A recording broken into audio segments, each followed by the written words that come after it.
C'est un samedi pas comme les autres à Clairefontaine, une journée à l'accent américain. 80 jeunes footballeurs, âgés de 17 à 21 ans, s'apprêtent à évoluer devant une vingtaine de responsables d'équipes de soccer universitaires. 80 jeunes et 10 garçons aux origines brésiliennes. Il faut essayer de faire un bon match. Après, il y aura des tests en anglais à passer, donc il faut être concentré. Et voilà. Il a que 18 ans, il a toute une vie devant lui pour trouver son chemin.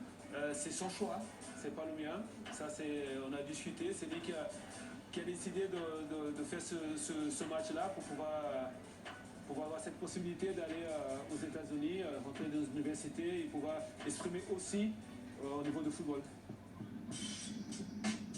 Loïc Anderson a 18 ans, il joue actuellement pour les U19 de l'OGC Nice, au même poste que son père, attaquant.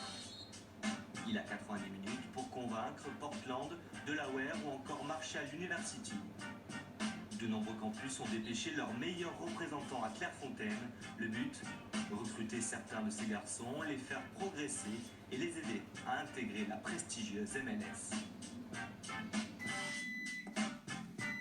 I think that in general, though, you guys have had academies for a long time.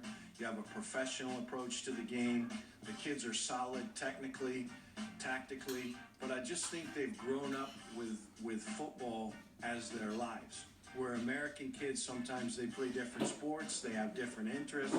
Depuis son lancement en 1996, la MLS est en pleine expansion.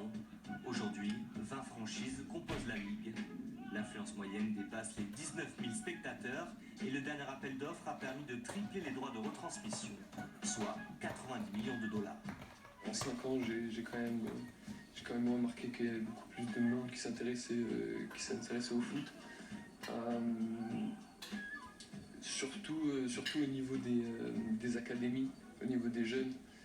Il y a beaucoup de moyens qui sont mis en œuvre pour justement essayer d'avoir des jeunes de qualité qui passent par les centres de formation, qui intègrent après les équipes premières. Je ne veux plus aucun geste technique, c'est pas technique, c'est technique, de talonnade, de je ne sais quoi, de râteau, de pelle, de saut, de trucs. Terminé. Je ne le répéterai pas 2 fois. Si je vois que vous n'écoutez pas ce que je vous dis sur le terrain, vous allez mettre comme ça en dedans, on jouera à 10, c'est pas grave. Je préfère avoir un jour en moins qu'avoir une équipe boiteuse. 75% de ces jeunes footballeurs n'ont pas été reconduits dans les centres de formation.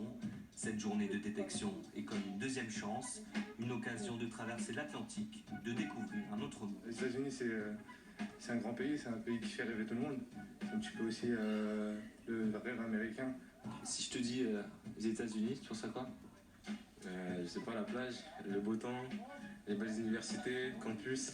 Ouais, c'est sûr que ça fait rêver. Déjà, quand on voit à la télé dans les films, c'est un truc de ouf, on est dans l'ambiance. Alors là, si on le vit, c'est encore mieux. Andrea Cececki a lui joué sa dernière année avec les U19 d'Auxerre l'an passé.